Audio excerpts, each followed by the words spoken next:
Good afternoon, everyone. Thank you for joining our session on unlocking systemic innovations for a sustainable bioeconomy. Yeah, so again, good afternoon to you. We are very glad you're here and you will join our discussion on those topical issues, and also that you haven't sneaked off yet to the much bigger trade fair next door with more snacks. My name is Sophia Lüttringhaus and I will be moderating today's session. I'm an agricultural economist working on agricultural research for development and also agro-biodiversity. I do this at the ATB, the Leibniz-Institut for Agricultural Engineering and Bioeconomy, and also with my own consultancy firm, Earth Yield Advisories. So, it's my pleasure to welcome you again to this very interesting session. This year's GFFA theme is Farming a Sustainable Bioeconomy, and it highlights the urgent need to transition towards a sustainable, circular bioeconomy. And why is this necessary? We all know, we have discussed this during yesterday's discussions already. We need to tackle pollution, biodiversity loss, climate change, and also food and nutrition insecurity. A bio-based economy has the transformative potential because we can harness renewable resources such as those from the green, let's start with the green bioeconomy, forestry and agriculture, and also from aquaculture, so the blue bioeconomy. We can respect the planetary boundaries while fulfilling international goals such as ending hunger, the Sustainable Development Goals, or the Paris Agreement. Yeah, so our today's session aligns with GFFA focus to strengthen innovation and communication as a key driver for this transformation. This session is organized within the realm of the Leibniz Lab Systemic Sustainability, which is a flagship project of the Leibniz Association. This is a leading German research network dedicated to advancing science for the benefit of the society. The lab integrates interdisciplinary research of many Leibniz institutes. Some of you are present today, so thank you for joining. And it aims to understand and address the complex interconnections between the field of action and conflict, biodiversity, climate, agriculture, and food systems. As part of this lab, there's one work package focusing on innovations for sustainability transformation, and it includes to identify innovations and transformation pathways to make this transformation happen. And we also discussed the levers to upscale systemic changes. This work on innovations is led by the Leibniz-Institut for Agricultural Engineering and Bioeconomy, ATB, and also the Leibniz Center for Tropical Marine Research. So together they combine research on the blue and green bioeconomy. Today we will explore how we can leverage scientific evidence and data to scale sustainability transformation, encourage collaboration and co-creation, share best practices, and also foster science communication. To set the stage for today's exploration, we will begin with a video message from a panelist who unfortunately could not join us, but luckily she left us with a video message. Then we will have 2 keynote speeches, and then we will move to the panel discussion, and last but not least to the Q&A with you, with your questions of the audience.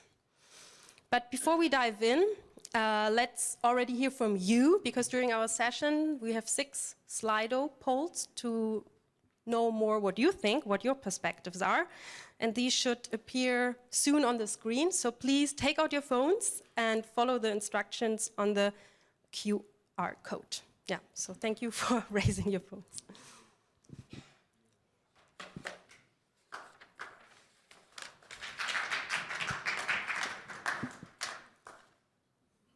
So I guess the results will be there soon, but I mean the first step always takes the longest. All right, so we have an expert audience. Let's wait a couple of minutes or seconds.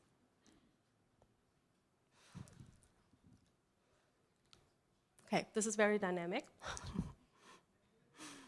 But I guess we have now more people in the room who are somewhat familiar. So I look very much forward to further discussing this topic with you.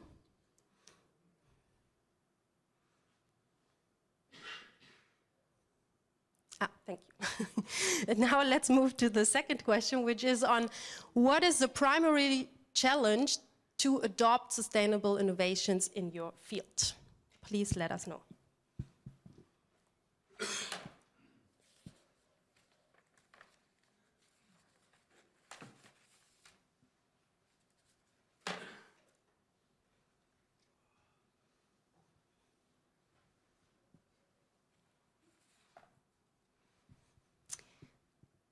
Okay, I think we have a winner, so to say.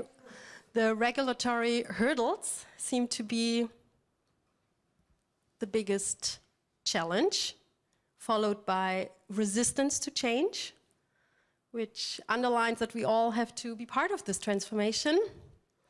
Lack of funding, lack of awareness. Thank you for participating. So now let's move to the first video message of the panelist who, as I said, unfortunately cannot join us. Her name is Olaide Aderibigbe, and she's the director of Nigeria's National Horticultural Research Institute.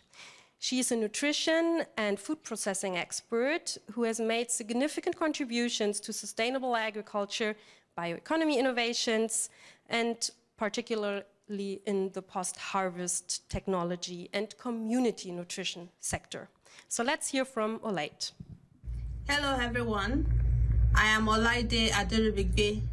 I'm a director of research at the National Horticultural Research Institute in Nigeria, and I'm happy to contribute to this year's conference, talking about key innovations for systemic sustainability. I'm going to highlight 3 main innovations that I have seen and is working.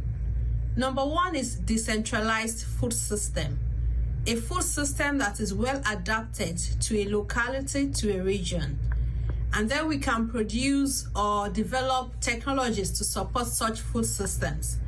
And in that way, input is minimal because the crops and animals are well adapted, and we can reduce carbon footprint. We did that in one of our projects where a community produces cocoyam, which is well adapted, and then we develop modularized solar dryer for processing of the cocoyam into flour. We also have technologies such as evaporative cooling chambers for storing agricultural produce. This cooling chambers does not need any energy for production of the cooling system. The second innovation platform is circular economy. That is the conversion of waste to wealth. Horticultural crops are highly perishable, and so the waste from the production, even food waste, can be converted to compost, can be converted to biofuel. The third technology is the use of data, digital agriculture, to support production system. Blockchain technology to facilitate markets. These are technologies that are working. In Nigeria, we are able to connect the big farmers to the small farmers, and they're able to share knowledge. They're able to even make inputs available. Of course, there are challenges. There is a challenge of financing. There is a challenge of low public awareness. There is knowledge deficit. There is policy instability in policy. These challenges are there. How do we address them? One way that I've seen that we can address it and can work is the use of innovation platforms. Innovation platforms that are inclusive at regional level, at national and international level, even as experts in the field. We need this inclusive innovation platform for telling our success stories, for building capacity. And there is also the need for gender mainstreaming into whatever we do, because in developing countries and in Africa, gender really plays a role. Gender mainstreaming into some of the things, the technologies and the policies. We need to engage stakeholders as well. We need to engage the government, the policymakers. We need to engage the stakeholders, connect the stakeholders. And as researchers, as experts in the field, we need to talk to ourselves. We need to share success stories. We need to help ourselves enhance our capacity. And so on the final note, I'm going to leave us with this. Inclusive innovation platform is the right way to go. Thank you and enjoy the conference. Hello, everyone. I am Olai. Yeah, thank you, Olaide. Sorry that you cannot join. I hope you could watch us from the live stream. So now that we have heard from her, highlighting the 3 key innovation areas, decentralized food systems, circular economy, and also digital agriculture, let's move to our first keynote. It will be delivered by Marnix Doorn. She is the scientific director of the Leibniz-Institut for Agricultural Engineering and Bioeconomy. She is also the vice president of the Leibniz Association and holds a professorship for agricultural engineering and bioeconomic systems at the Humboldt University, Berlin. She also is member of the International Committee of Agricultural and Biosystem Engineering, and they're the working group on circular bioeconomy systems. Well, in her keynote, she will share insights into why innovations are essential and how we can make them work. Welcome, Marnix Doorn.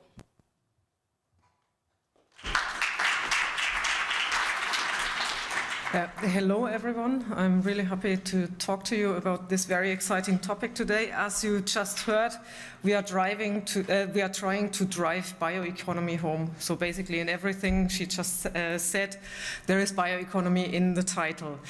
I am very, very happy that we are actually working together with an institute that is working on blue bioeconomy, so coming really from the marine side of things, because we have this challenge of realizing bioeconomic systems, and in the land-based area, I would say that ATB, together with other institutions we are collaborating, is on a good way. We are understanding where maybe tricky parts are that we need to look into between primary agriculture and then food processing or material processing.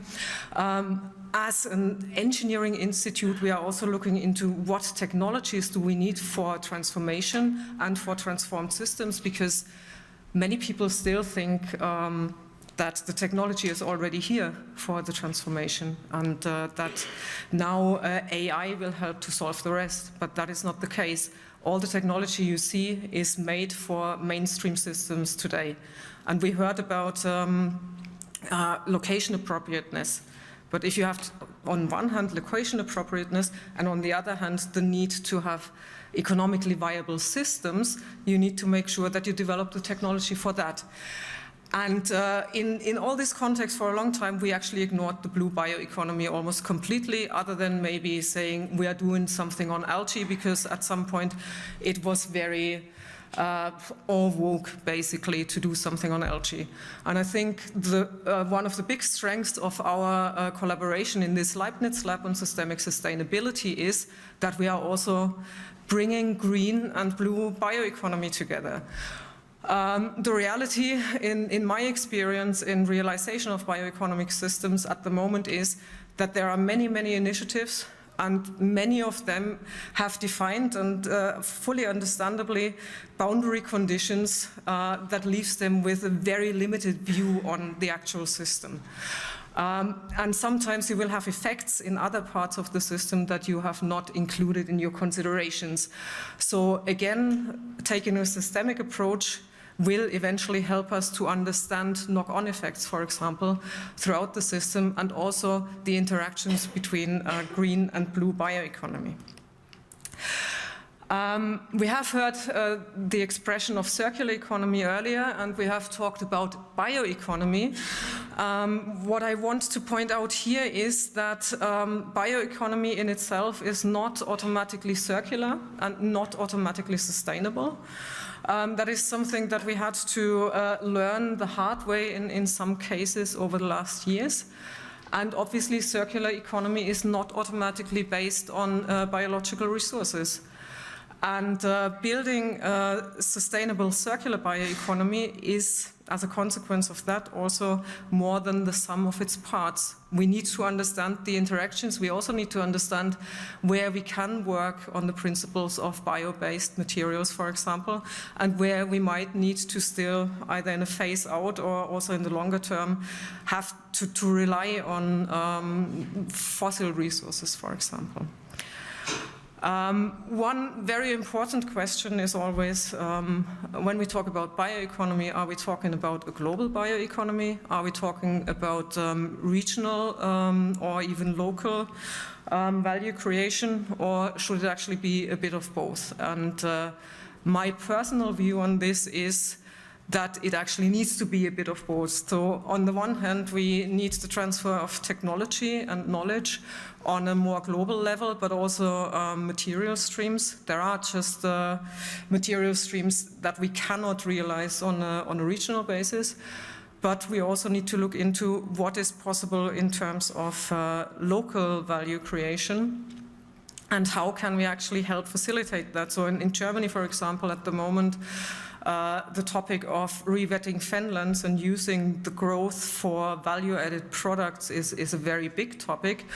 And ATB, as a research institute, is also doing work together with practitioners on the question, what can we do in terms of how are we working on the land, because traditional technology cannot deal with that necessarily, but also what can we actually do with what we get in terms of biomaterials. My last point would be, in this context, what we need is living labs, basically, looking into regional particularities, looking into what is possible in terms of transferring knowledge from one location to another. Coming back to the topic of technology development, to understand how technology of the future needs to look. Where can we actually use digitalization to make sure that we have technology that can be used on different sites and be adapted to the site-specific characteristics by a different control system? Where do we need to think of having modular systems where you have implements for one reality and implements for another? And together with a growing number of partners, we have started and implemented the Leibniz Innovation Farm for Sustainable Bioeconomy, where currently more than 20 Leibniz institutes are involved on a German level, several universities, but also participants from the private sector. Which also allows us to compare different site-specific aspects across Germany. And this makes me really happy, we also have partner initiatives across the world. And we are currently working on building up a network that can, in future, share data together, share experience together, and make sure that we can create technology, but also different approaches to realize a circular bioeconomy. Thank you very much.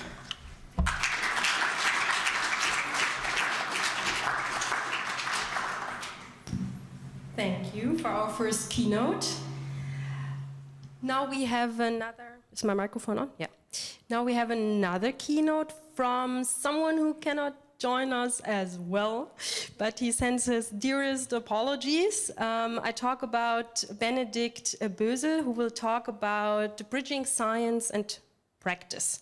So now that we have heard a lot of information about technology and data for bioeconomy, we will hear from someone who puts that into practice by working the land not far from here, like an hour from Berlin. His farm and work is so popular that the farm visits are usually sold out very fast. At least I haven't managed to go.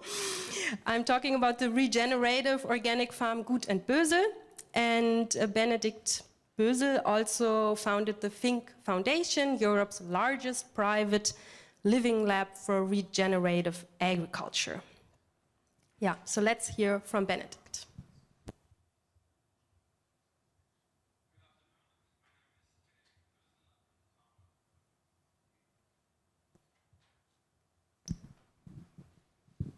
Yeah, there seem to be some issues with the PowerPoint, but yeah, I think we can solve that. That's much better. We're located 1 hour east of Berlin, as you can see here.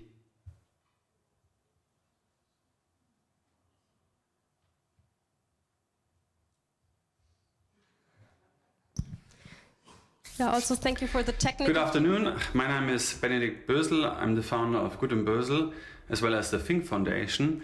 And Gut & Bösel, our farm and forestry operation, together with the Fink Foundation, is forming what we call living lab for regenerative agriculture and forestry. We're located 1 hour east of Berlin, as you can see here in the map. And what we're faced with is incredibly sandy soil and very low precipitation. And of course that has always been a challenge, but it will become even more so a challenge if we look into the future. My life, in the first part of it, I had a first career in the financial industry and then took over the farm in December 2016. And we were already doing what I call industrial agriculture, industrial ecological agriculture since 2004. So we were plowing the field every year, we were only growing monocultures, and I realized, specifically through the first drought that started, that that way that we were farming was actually not going to be, I guess in a way good enough for the challenges that we were facing. Our soil organic matter was well below 1%. There was, huge problems with erosion, of course. Just imagine the large fields. Biodiversity was down. So I was looking all over the world for alternative land use systems because I realized we have a problem. And if I want to pass on the farm in 25 years, it needs to be far, far more resilient.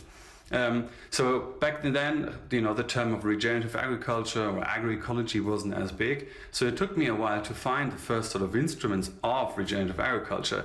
And once I found them, I knew this is what I want to do because I saw that those pioneers from Brazil, South Africa, America, Germany, wherever, were incredibly successful on a profit note, but also ecologically and socially. And this was for me the way that I knew this is my life's work. Bring that knowledge here and prove that even in our difficult circumstances, these systems yield incredible hope as far as agriculture is concerned.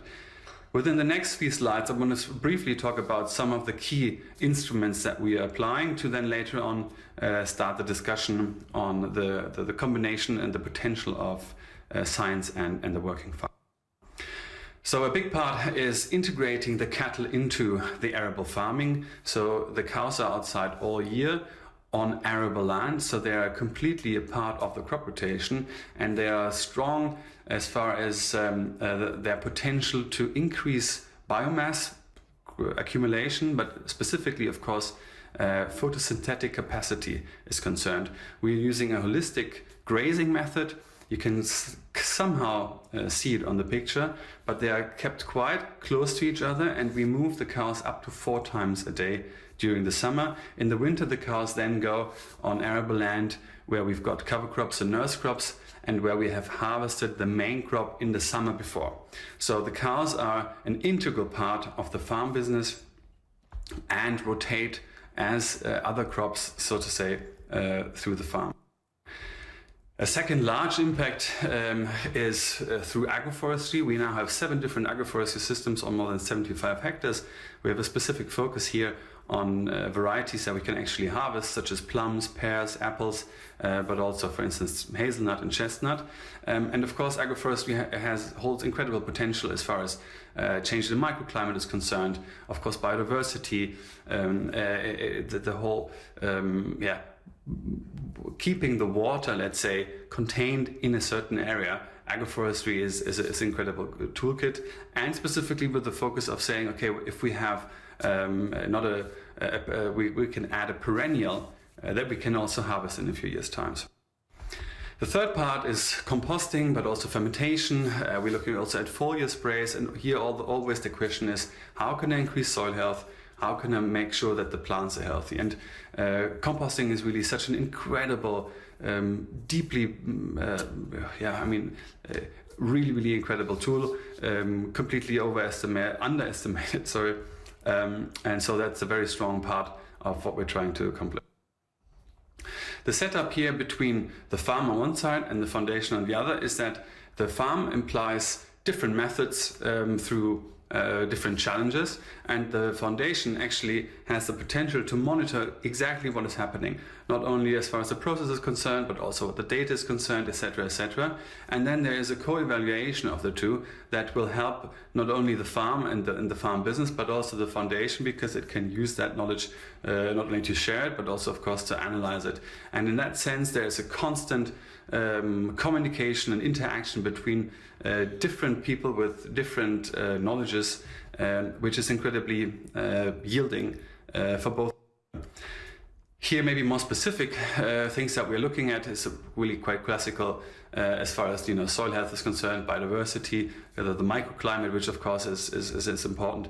But we have a specific focus also on the economic side of things, not also, let's say, on the classical analysis of profitability, but we're also trying to look at the ecological, the true ecological and social values that we create through land use, but maybe also the costs.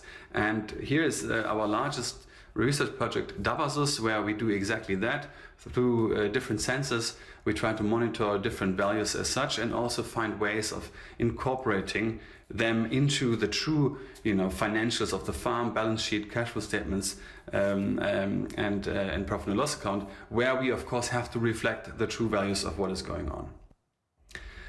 And maybe a last few points from me. Of course, they are my own, stem from my own experience. But I think the most important thing is we don't have the time to get everything right. I think it is more important to get going and to be okay with not knowing everything as far as what we know is actually beneficial. The second thing is, I think we are thinking too many times in ceteris paribus terms. 1 + 1 is not 2 in the real world outside in ecosystems. So I think it is more important for us to find, let's say, a new characterization which goes more in the idea of having a context-specific, let's say, frame around a certain assumption that we believe to be true. The second part, the next one is independence. I think we need more independent farmers. I also think we need more independent research. And I think we need to create real-life scenarios, because those real-life scenarios are what in the end matter when it comes to implementation, when it comes to evaluation of an instrument and of a potential toolkit. And maybe the last thing, if I was to ask what would your ideal world look like, I would try to develop a network of regional, independent, context-specific real-life farms that are closely intertwined with research institutes and science, that are not constrained by, let's say, a certain funding over a certain time period, but that can work on real-life problems and real-life solutions and become a learning hub for farms that have different contexts around the areas to come there and to observe and learn and see, taste, feel it, to then take that knowledge on their own farms and also adapt. This is what I would want to share. I hope you have a fruitful discussion. Thank you very much for your time.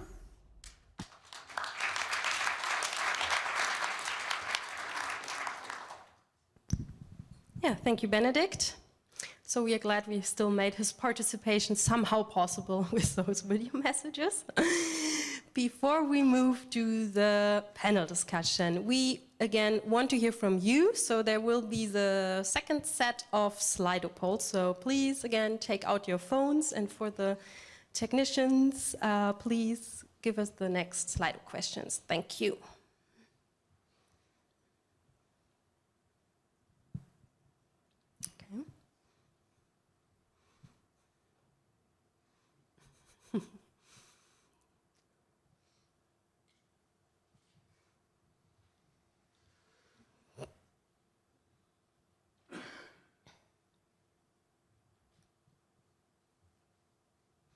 Okay, as the results stabilized a little bit, we can say that you agree, or mostly strongly agree, that co-creation between scientist and practitioner is effective in driving innovation.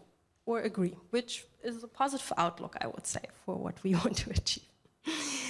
Yeah, and we have a next Slido question. What do you think? What should be prioritized to foster sustainable bioeconomy?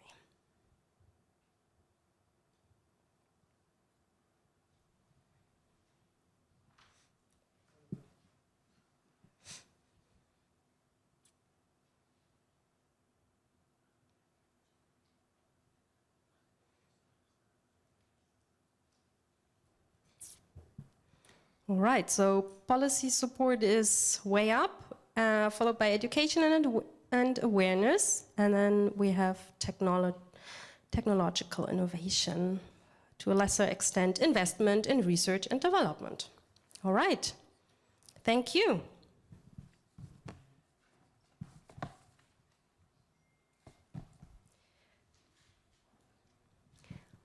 Now let's move to the panel discussion. How can we unlock systemic innovations for sustainable circular bioeconomy? To discuss this question, I would like to ask 4 panelists to the stage. The first one is Susanna Bodach. She is research group leader of the group Integrated Circular Economy Transformation at the International Water Management Institute in Sri Lanka. Thank you for joining us. And you are working specifically on co-creating innovative models for organic waste recovery and wastewater use. Welcome. Thank you for joining us.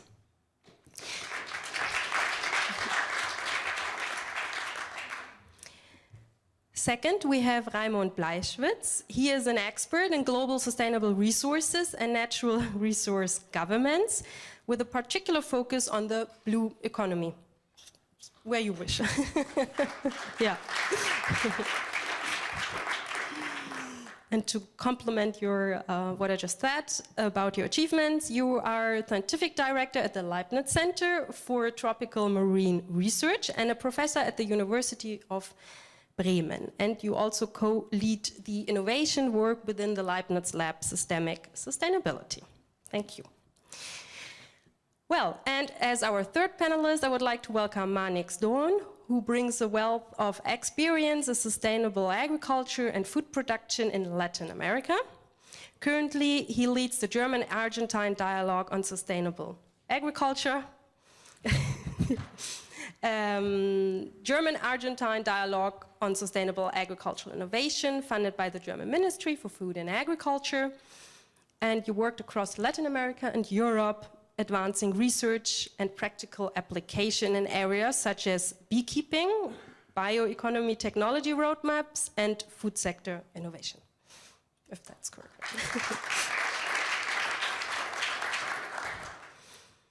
Yeah, and last but not least, Fabian Blöchel. He is consultant for arable farming or plant production, renewable resources and environment at the Farmers Union of the state Brandenburg. Please come up the stage as well. Thank you. So Fabian Blöchel really represents the producers, the entrepreneurs, and yeah, as I said, has a focus on plant production, also works together with ATB on scaling best practices and finding best practices for plant production. Yeah, thank you all for joining our panel. And the panel will be structured in 3 clusters. And the first cluster of questions will be on innovation and what makes them fail, what makes them work, and also how we can create an enabling environment for this. And I would like to start with Raimund to give us his thoughts on those questions.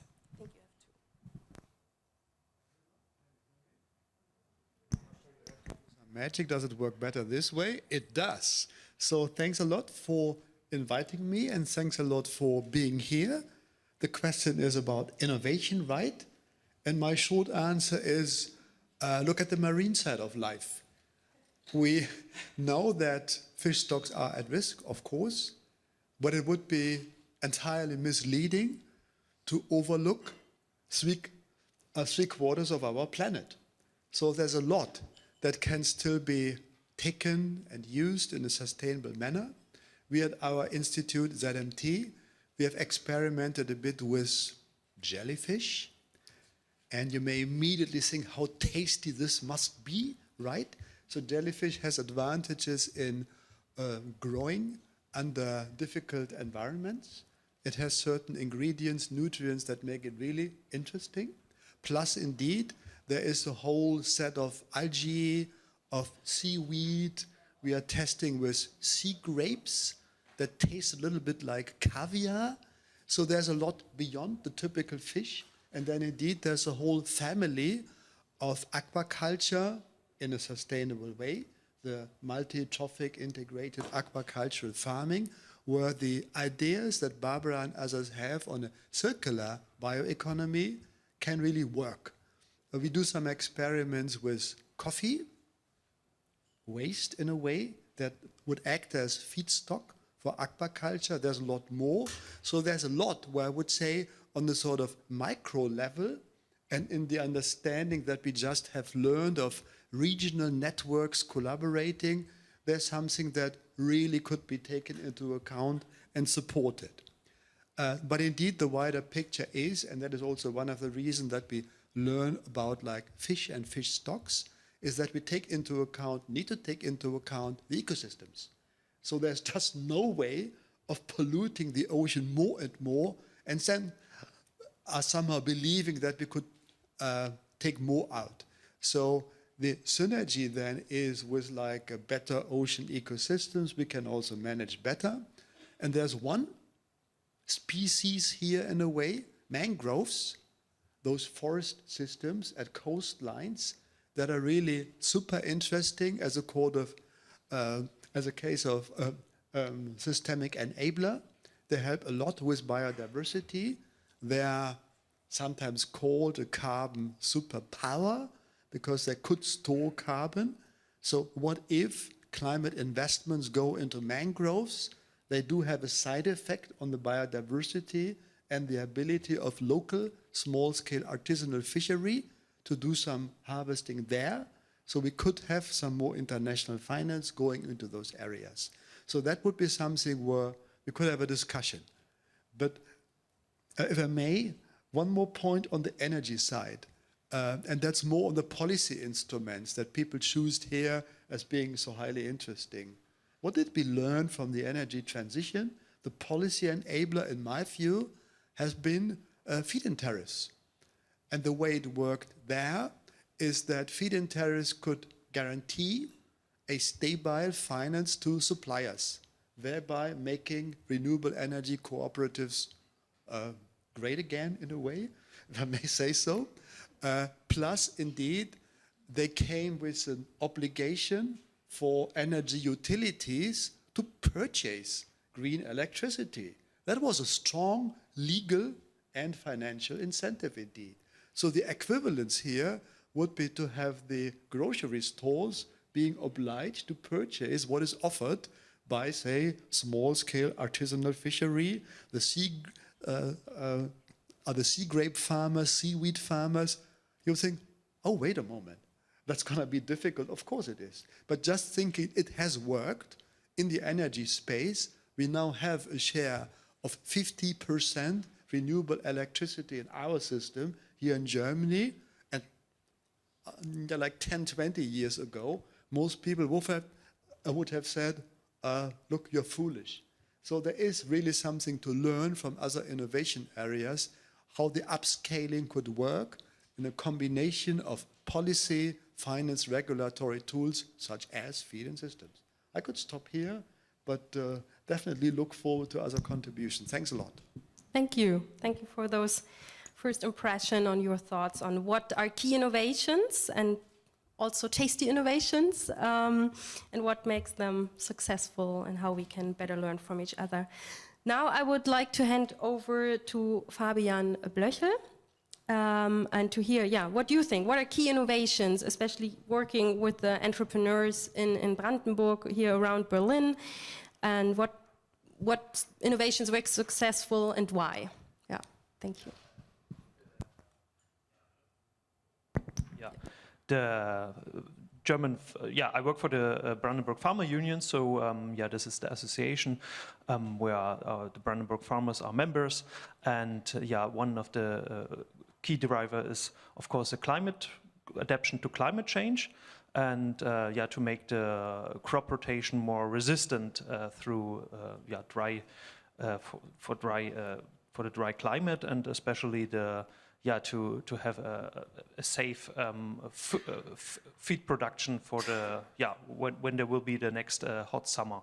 So that is one of the largest fields what we grow now. So we see increasing growing of alfalfa. This is, I think, one of the fastest adaptation to our arable farmers, so that we have a secure feed production in the summer, so when there will be the next drought coming, and that will be like one example from the arable, from the farming side. Of course there are other things, and we are very happy also to have a cooperation with the ATB. So we gathered farmers and having all through our Brandenburg land. So this is one of the federal states. Of course, different farms where we show also best practices. So best practices examples. And this is made possible also by the BMEL, by a project financed out of the BMEL, this innovativer Pflanzenbau. So we are very happy to also to show innovations on the farms. And you're happy invited to check our website on the Landesbauernverband. And if you're interested, then very welcome. Thank you very much for sharing your perspectives and also telling us a little bit about how farmers here in the area adapt to climate change and therefore make use of innovations such as other crops that are planted now. And now I would like to pass the voice to you, Susanne. And what do you think? What are key innovations you're working with? What makes them fail? What makes them work? Thank you so much. Also, thank you for inviting me on short notice to this panel. That's why I'm not appearing there in the list of panelists. But happy to be there and share from our experience as a research for development organization, what we are, International Water Management Institute. We work globally, especially in the Global South. That's our mission. And what we see actually is a lot of innovators on the ground, there in countries like Ghana, in Kenya, in Sri Lanka, in Pakistan, in India, right? And I always say there's not one solution to a problem, right? So also when we talk around this big topic of circular bioeconomy and this transition towards such a bioeconomy, there's not one solution, but what's important that the solution is adapted. And what I'm promoting, and we as a group also promote, is this co-creation. And I think that's our responsibility as researchers also to bridge this gap and find together in this co-creation process adapted localized solutions, technologies, innovations, but they can be very simple. I mean, we supported women groups in Kenya to produce full bricks, for cooking and commercialize them based on manure, on animal waste, right? So, but it can be also such interesting solutions that we found conducting an innovation challenge in Colombia, like people that from the university there that try to find bioplastics out of and develop more packaging material based on bio waste for this big challenge of packaging and the negative environmental impact of plastic packaging.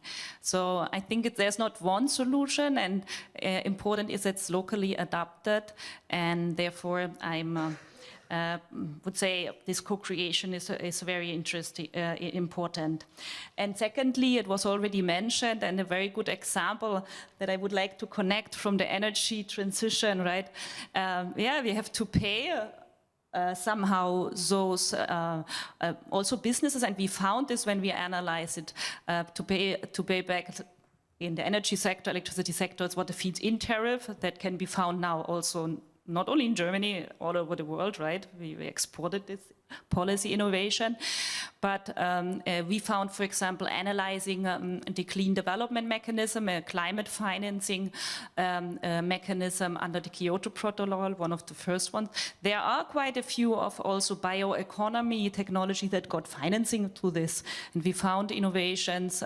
If you mitigate climate change, carbon capture can be an additional value for your business. Yeah. So, but this needs a lot of capacity building on the ground. Also, entrepreneurs need to know how I calculate even my carbon, right? They need to get this certification, etc. So, and there's still a long way to go as these climate financing instruments now under the Article 6 and others develop further. Thank you. Thank you very much. And sharing your experiences that innovations and solutions must be adapted to locally and yeah, also created by co-creation, that those things help to make it successful. Speaking of locally adapted, now I would like to pass the voice to Marnix. Could you please share your experiences on key innovations for systemic bioeconomy in Latin America? Well, Latin America is, of course, is a big word. Now people talk about Africa, Latin America.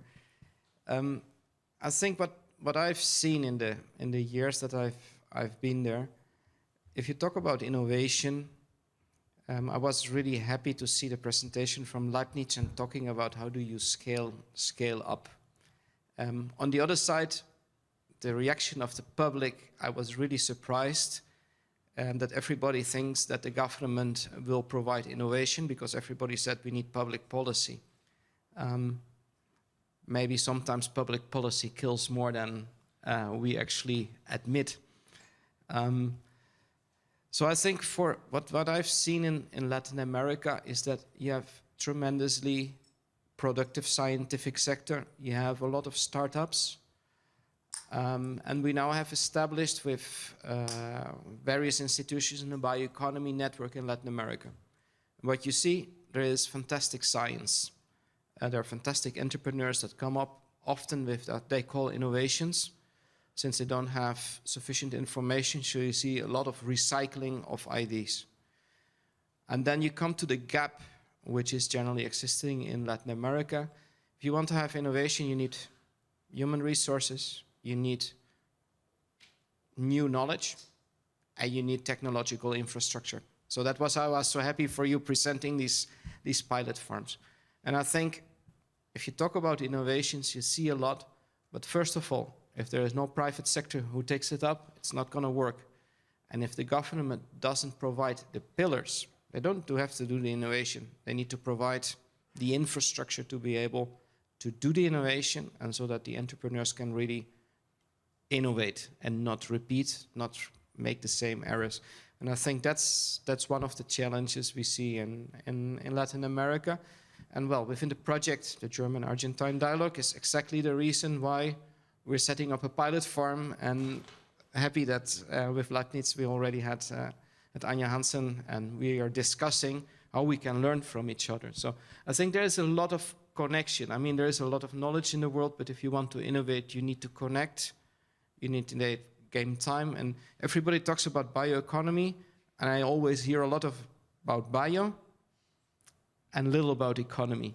So maybe to be really innovative, we need to invite some more economists to the table. Thank you, Marnix. This is, of course, what I like to hear as an agricultural economist. So we are ready. Yeah, thank you for sharing your experiences on this first question on the role of innovation and what makes them fail and succeed. And now I would like to move to our second set of questions, which is on how to better engage the stakeholders. So how can we better engage farmers, producers, policymakers, consumers, and others to really create this bioeconomy transition? And maybe what very practical steps can we already take to make this easier? to also have a bidirectional or even multi-directional exchange and creation. Yeah, and I would like to give the voice to Mr. Blöchel to maybe share some thoughts, from the region around Berlin, what is happening there. Yeah, 2 times a year we organize our association organize itself a field day to show interesting and new crops which grow very well in Brandenburg. So with our low rainfall, and this. Always after this field day, we ask, the farmers, you're interested in growing this, new crops and tough and all this interesting crops which are on the bioeconomy sector or which are interesting, but they tell us, there's no market for this. So of course I can grow it, but who will buy this new crops? Of course, alfalfa is a different thing because for the livestock it's that's integrated in the farm. But what you also said, there need to be a market first. I think there need to be a market for the farmer that he has the economic advantage on his farm, or has some other profit, get some profit out of this. That we always have is always our conclusion after this field day, and but.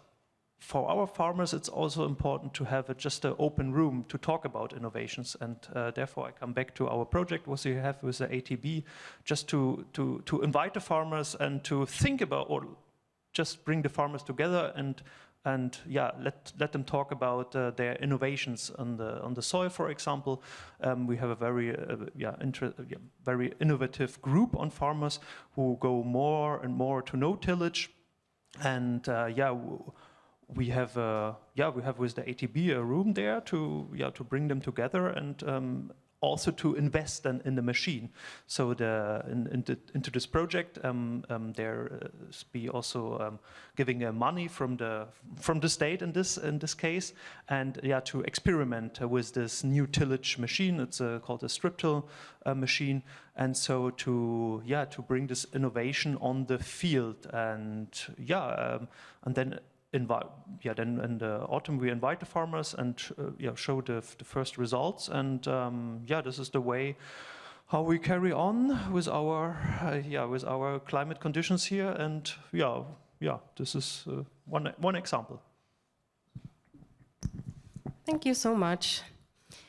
Now, Raimund, in the blue economy or bioeconomy, what are your ideas on how to better integrate all the stakeholders and create co-creation? Thanks, Sophia. Co-creation matters, and it needs to live. Sometimes scientists believe they have the sort of big plan, and sometimes you meet consultants who believe they have a big plan, or policymakers or others. What definitely matters is to speak with people on the ground. In our case, it's coastal communities and fishery people, and then indeed translate ideas about goals that you may have into benefits and goals that matter for them. So who can reap the benefits of trying to translate currencies into what matters there? That is one of the keys. So the co-development with people there about multiple goals eventually, and not just one unit, which could be CO2 or biodiversity. No, it needs to matter in livelihood terms. And that indeed is also then related to local income, not in 5 or 10 years from now on, but possibly in the next year. Kind of a local return on investment, if you wish. So that matters. We have experience, and we work indeed with coastal communities. Sometimes we also work with indigenous communities. So there is really an element of also then bringing anthropology in, that you need to spend some time there before you start raising the questions.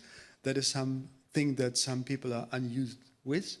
So it's not just, say, technology, but really living with them. What then matters, I would say, is really trying to establish a 5 or 10 years perspective. So you might be doing some scenarios. So really see where a perspective could be together, if it is developed well. And what I would also think matters when we speak about topical communities, people out there, is a good relation in social media, so that the final consumers or the final consumers in 3 or 5 years could have a direct contact with the people there. And there, I'm really interested in the sort of bridging the regulatory gap, because if we wanted to bring something in the market here, typically you need a permission, and that may take some time in Germany. 2 years, 3 years, we all probably know what we are talking about. So really having like a good collaboration, or like the magic sea grape, that could grow in Vietnam or in other countries. That's what we are doing there. And then have the experience from consumers there. It is probably not acknowledged by the authorities here, what is realized there, but I would believe that the sort of intercultural learning, inter-jurisdictional learning is also something that could help upscaling innovation. And the sort of living experience from communities in other parts of the world to then potentially speed up the obtaining a permission process here. To me, that is also part of what we can potentially do, not just in, say, co-creating across scale, but also potentially in our living lab together with ATB and others here. Thank you. Thank you very much. Marnix, what do you think about how to better engage stakeholders? I think it was interesting to see the bioeconomy map of the world. There's one of the countries I lived for a long time, Chile, which was not on there. And I think they are a really interesting case. Chile defined around 2013 that they were producing in the agriculture sector, in the bioeconomy, a little bit of salmon, a little bit of grapes. They had some saying, well, we need to diversify. So we want to make a more complex matrix of our bioeconomy. So they made a strategy. Spanish consultants came in, wrote something really beautiful, and then they did something I think I've never seen before. And I was involved in it. It was really interesting. We brought it back to a regional level. And we said, okay, if this is the aim and this is a regional potential and this is the strategy, how do we translate it into technology? So do the universities actually have the knowledge and the people? And we found out in one region, which is agro-industrial, that they only had agriculture engineers. So how do you want, ever seen an agriculture engineer in a food plant? I'm an agriculture engineer, I'll break down the place. Yeah? And then you come up with these questions. And then what kind of infrastructure do you need? Because you can have innovation, but if you don't have a food pilot plan to help people to scale up what they actually need to do to lower risk of technology, it's not gonna work. And then to end that, there was made an investment plan, public and private. So the public and the private sector committed resources. And that has survived by now 5 governments from left to right and created sustainability. So the private sector is there. And coming to another extreme example, during COVID, I did a lovely project on bioeconomie and the opportunities in the Caribbean. Of course, the original idea was to go to the Bahamas and to Jamaica and Trinidad and Tobago. Well, I did it all from behind my screen. Then, when we were in that process, there was one consultancy of the World Bank, one of the IDB, one of the Caribbean Economic Zone. Then there were 5 reports before that, and all said there's a lot of sargassum, and it floats in from the ocean, it goes around, it provokes $50 million damage to the tourism industry.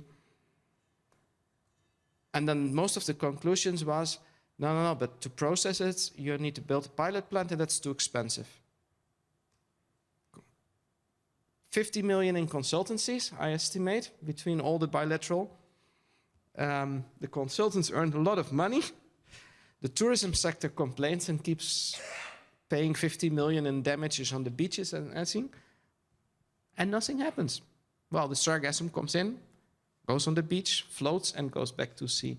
So when you see that you don't have a private initiative in a private sector, and the public policies don't go to facilitate, not to do it, but to create the conditions to be able, then you have a problem. I think 2 contrasting ideas of the same sector. Thank you so much to share also, so the opposite of a best practice, probably. This is also part of this discussion, lots of money. Yeah, the return on investment, debatable. Okay. Susanne, now over to you. How do you think we can better make co-creation happen?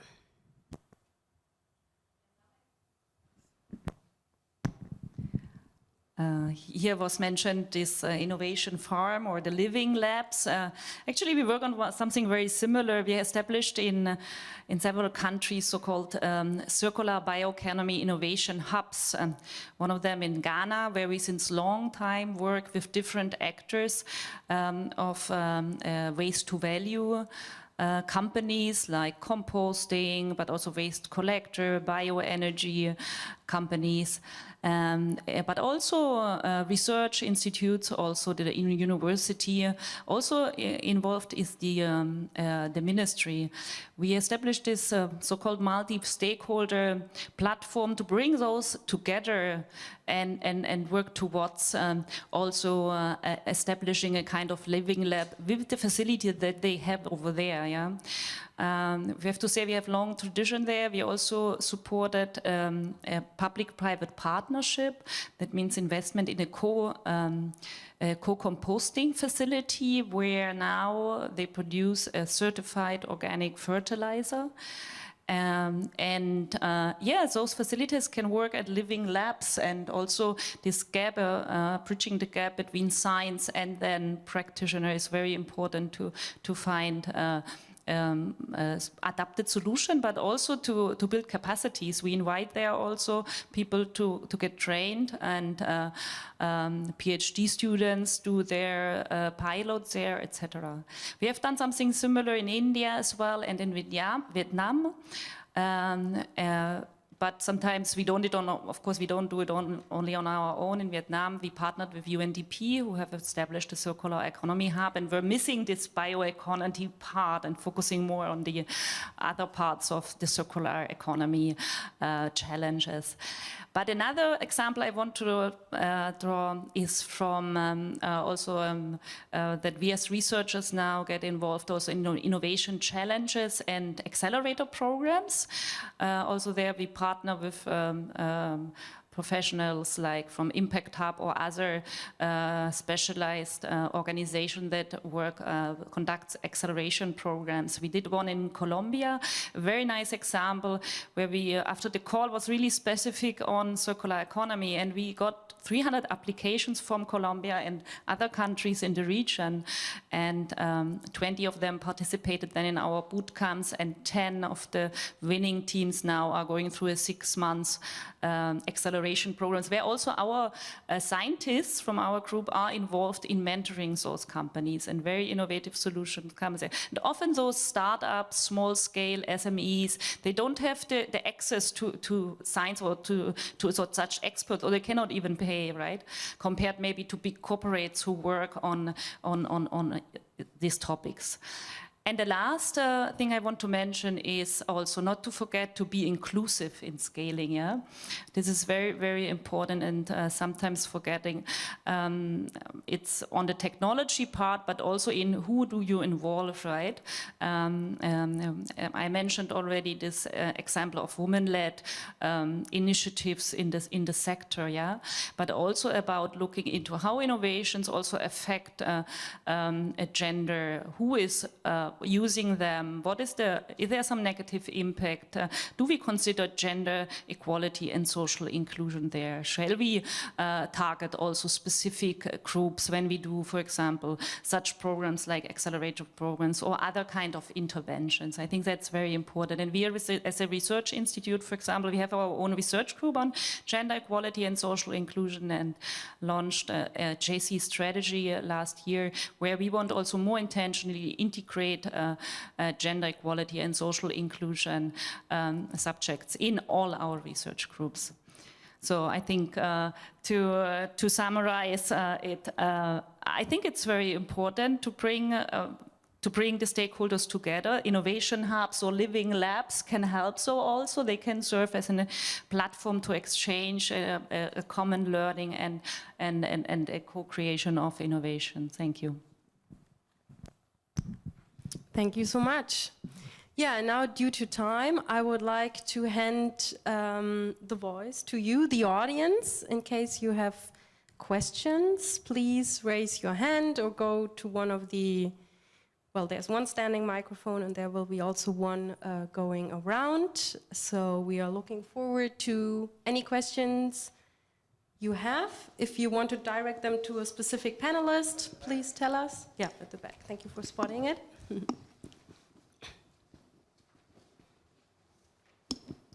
Thank you.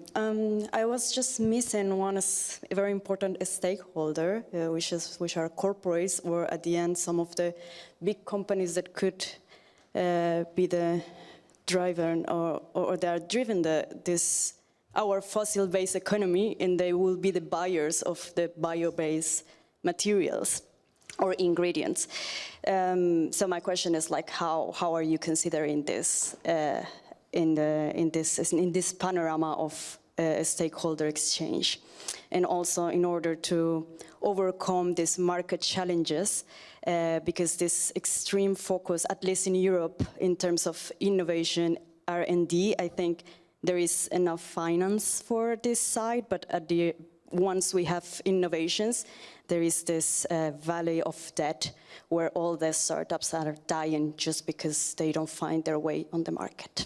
Thank you. Thank you for your comment and your question.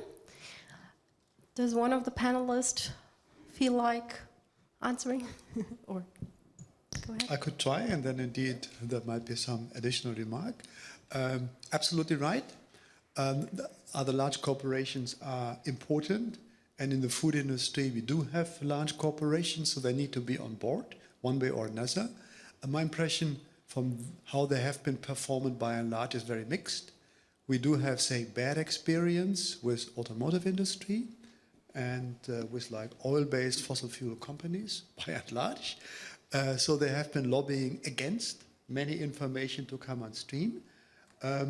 It's now interesting to see how global food packaging industry is trying to change, offering to change. We still have to wait and see how they really deliver on reducing marine plastic litter, for instance. Big pledges, quite promising, still they need to be delivered. So I would be slightly cautious and would probably expect some monitoring mechanisms like Global Food Watch and others, that they really put some gentle pressure on those companies to really change. Maybe also some innovator to shake them up from the outside. But we also have seen some energy utilities changing, like Enel in Italy. They have set up a crowdsourcing platform. So there is cautious space for hope, in particular if there are those drivers and pressure from the outside. My quick take. So Marnix.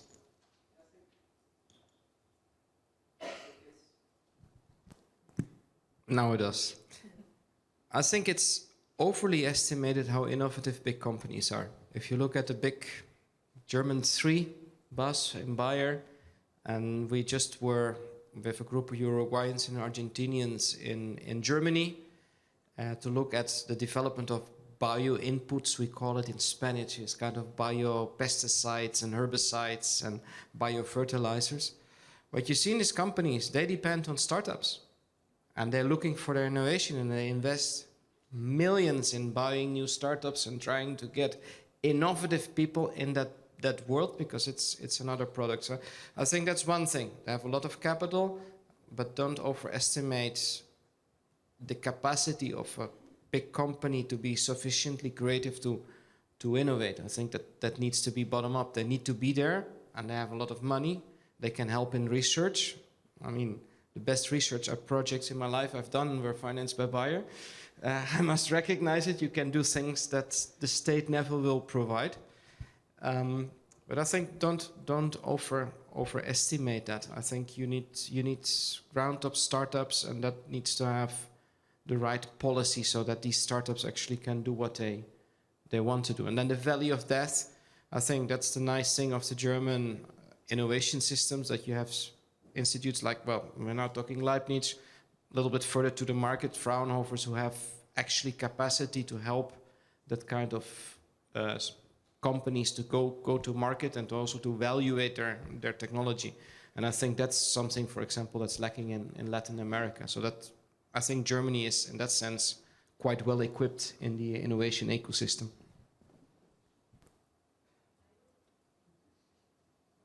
I would like to add this policy environment and a bit this kind of stick and carrot, what you were referring to. And I think the European Green Deal will give some indication. I mean, in the area of climate action, we have seen this already. There are science-based targets, and many big companies have now joined science-based targets. They have these renewable energy goals and even net waste, zero waste goals, right? So it's now the question in also the context of ESG reporting and those requirements, how far also, for example, other goals like biodiversity goals or bioeconomy linked goals will be they are also integrated, and companies will also start to commit on this, yeah. But I think what I've seen also when it comes to climate action, there's already this dropping down about a kind of awareness of big corporates that have a global value chain. I have to bring those value chain down, yeah. I have to greenen my value chain up to the last farmer where I maybe get the cacao from, or the coffee or whatever, yeah. So I hope this will also give a kind of push or incentive. We can see it also from this side. And I've seen, especially when it comes to energy transition, I mean, global corporates can also have a good impact and positive impact in the global south, where they are maybe entering as a very big player, right? So going towards also more maybe these examples from the energy sector, but we will see how those companies really commit to those targets and bring them also into implementation. You have one addition? Oh, no. Yeah, it's interesting that you mentioned the program 2030. Of course, leading a dialogue with Argentina at this moment with a liberal economist at the head. It's an interesting remark. But we just discussed it this morning. You talk about no tillage. I'm talking about economic theory. And I think bioeconomy, we shouldn't forget about economic theory. It really works. And if you try to distort economy, things go wrong. In Argentina, since 25 years, there's no tillage. They don't talk about cover crops, they talk about surface crops. In Germany, they still think a cover crop is a cost. In Argentina, they valorize it. There has not been any subsidy from the government. It was initialized by the private sector because there was a need to be more sustainable and more efficient. And then the researchers started doing it. There's a whole industry of machines, 25 years of experience. So sometimes, as a European, and when you look back, you think, maybe if European farmers would be pressed to actually compete a little bit more, the pressure, 60% tax is paid by Argentinian farmers. They don't receive any subsidy. Yeah? So sometimes the market pressures companies to innovate and to change for the better. Thank you. I know this was a tough one, the invisible hand. Raising the discussion. Thank you for answering the question. I think I saw two questions in the room, right, from Philipp Grundmann, and then in the back. Maybe we can collect those two, and then we need a very elevator pitch-like answer from you. Hello, my name is Veronika Chvátalová and my background is in environmental studies, and I'd like to hear more on stakeholder engagement. As myself, I was responsible for this in my previous job in the Czech Republic, to try to engage farmers and local environmentalists and local municipalities. And as I'm transitioning to this field in Germany, I would like to hear the experiences here. If you could add some tips for engaging stakeholders. Thank you.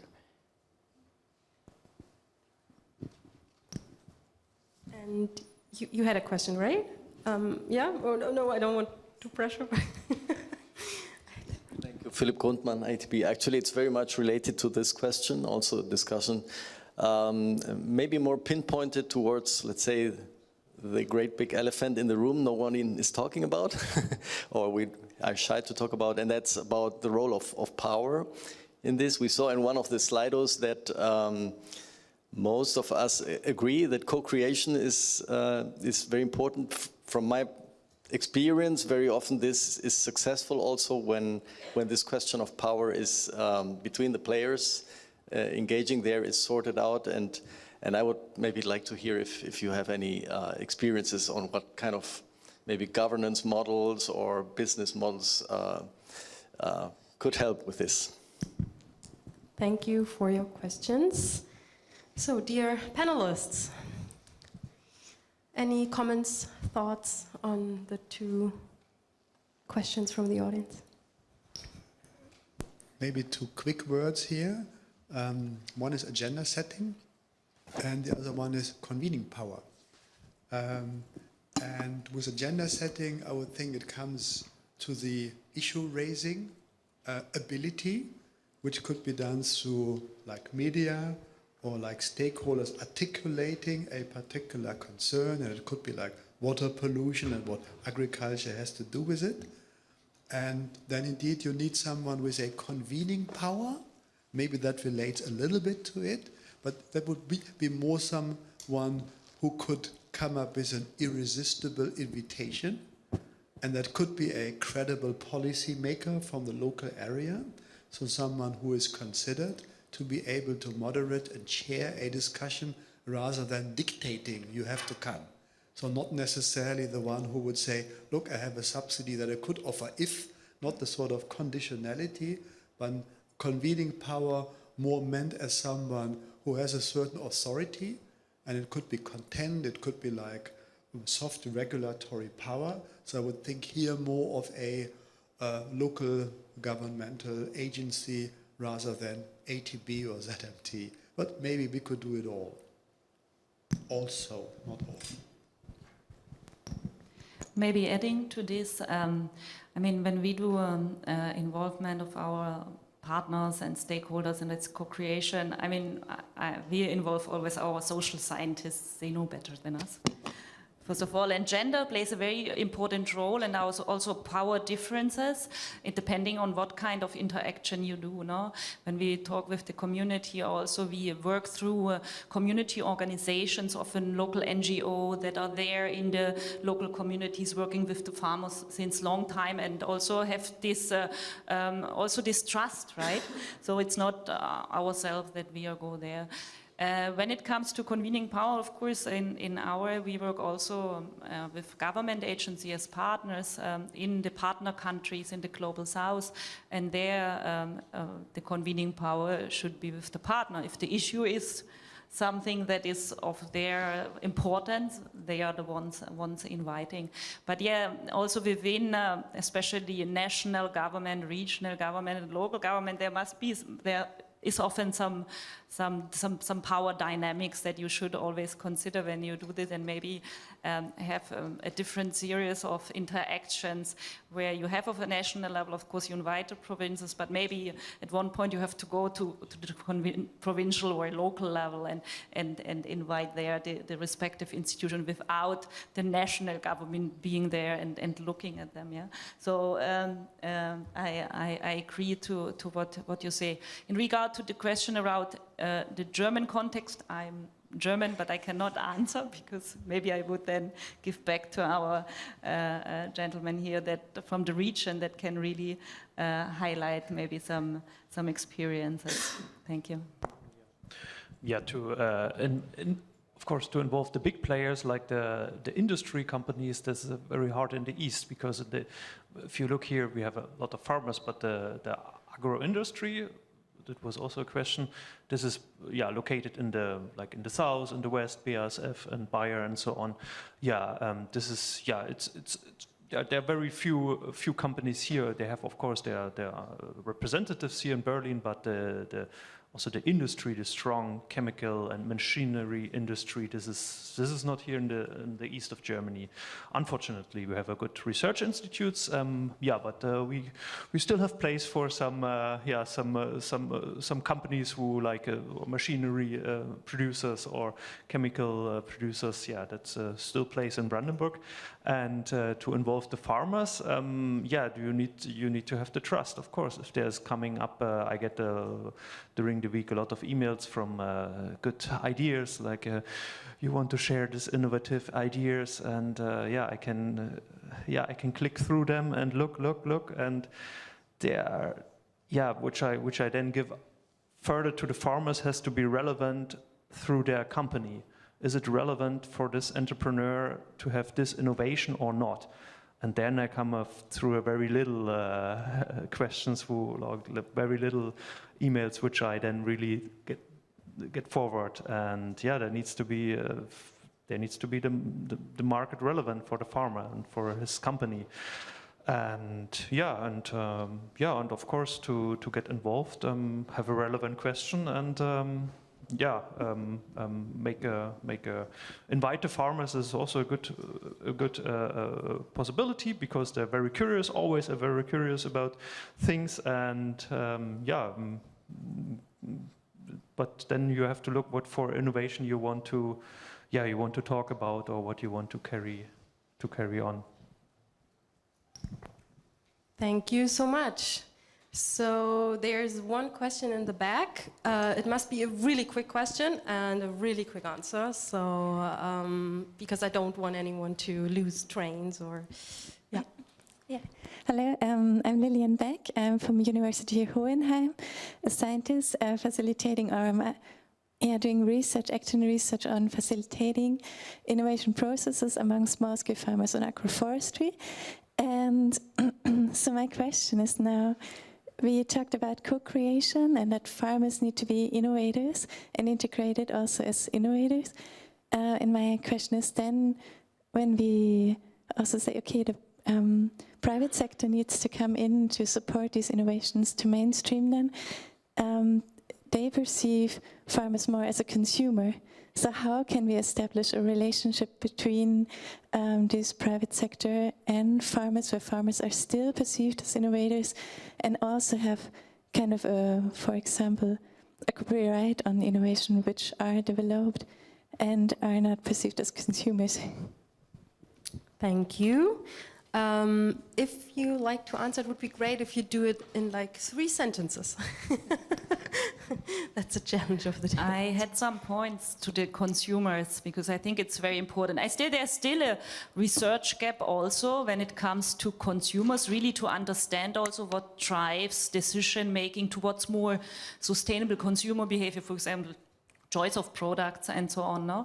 So I think we need still to learn, because also these drivers for behavior change are very local and it's very difficult to transform from one to the other. I had the opportunity to be involved in one research project where we had then in our very technical team around these technologies, and even we had economists and whatever, but we had an environmental psychologist in our team, right? They did these studies, very complicated study survey in Cambodia, the consumer there in Phnom Penh, and to understand what are their values and what kind of values trigger actually behavior change. I think, and me personally, and I want to do more work around that, to look into what are really, how can we drive behavior change and motivate consumers. But often it's also about the market, what you have seen already, if the product has the market. But we see this on waste-to-value products that, for example, in bio-waste management, often it's about waste management, not about getting a great fertilizer and market it. Often also composting company, they have not much capacity. That's what you have seen on the ground, how to market. Or they might need market experts or marketing people to get the strategy out and find a market. But sometimes also there are regulatory limitations. For example, in many countries still chemical fertilizer is subsidized. So how you can find your market with an organic fertilizer, right? Or so this in short, in more than 3 sentences, sorry. Thank you. Raimund, you have the last words of our panel. Not sure, but let us really talk about the consumers here. Shaming and penalizing and finger pointing is very unlikely to help. So it's much better to connect with things that matter, like healthy lifestyles, health in particular. But then indeed there are people who just love their unhealthy lifestyle. But we can probably learn a bit from the food influencers. Probably most people have been made aware of this sort of Dubai chocolate thing. Then all of a sudden, a few weeks ago, Dubai chocolate appeared and it became magic. Why? Because some TikTok influencer propagated it. And then it was there. So probably a combination of health and then really some marketing with food influencing people. 20 euros a bar. So you did it. So 20 euros, yeah, I paid 11. So I was just curious. So those sort of things might also help. All right, thank you. So with this, I have to close the panel. I mean, everyone is welcome to continue the discussion outside after our panel discussion here. So thank you so much for joining. It was a pleasure. I think we all learned a lot and got good insights on what you're doing and what your experiences are. So thank you very much. And with this, I would also like to close our session today. We have, of course, 2 more Slido questions. So please take out, again, your phones, if you haven't done so far. We want to keep you active, you know. So our first question is, what is the biggest takeaway from today's discussion? And you can type in, be brief, but we would like to hear from you. Let's see if people are still willing, if you're still in work mode or already in the weekend.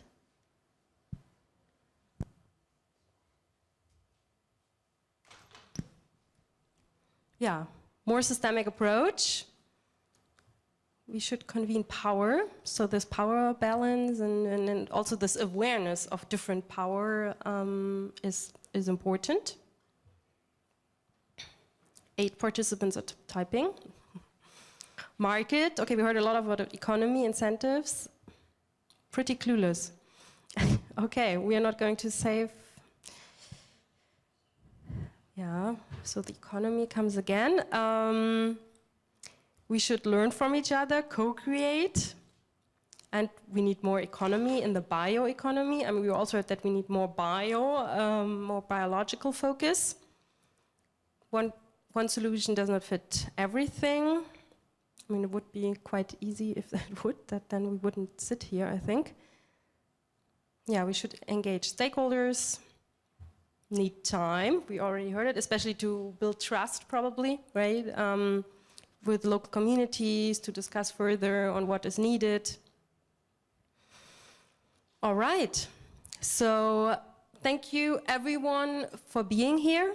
Oh, I think we have a last Slido question, no? Okay, sorry, I forgot about this one. Let's move to the next one, thank you. What would motivate you to contribute to innovation in the bioeconomy? I mean, one participant also wrote that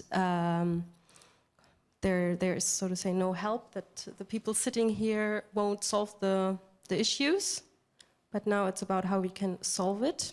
Financial incentives are important, and also the impact on society. Okay, those are the 2, mostly. We're going The liberal or the social economist? This is a question. Okay, next time we do a panel on economy, I think. Okay, this is then for next year's GFFA. So I hope you enjoyed this year's GFFA. You had great discussions. Thank you again for joining our panel. I think I learned a lot, got a lot of insights, and now I hope you enjoy Friday evening and your weekend. Thank you very much.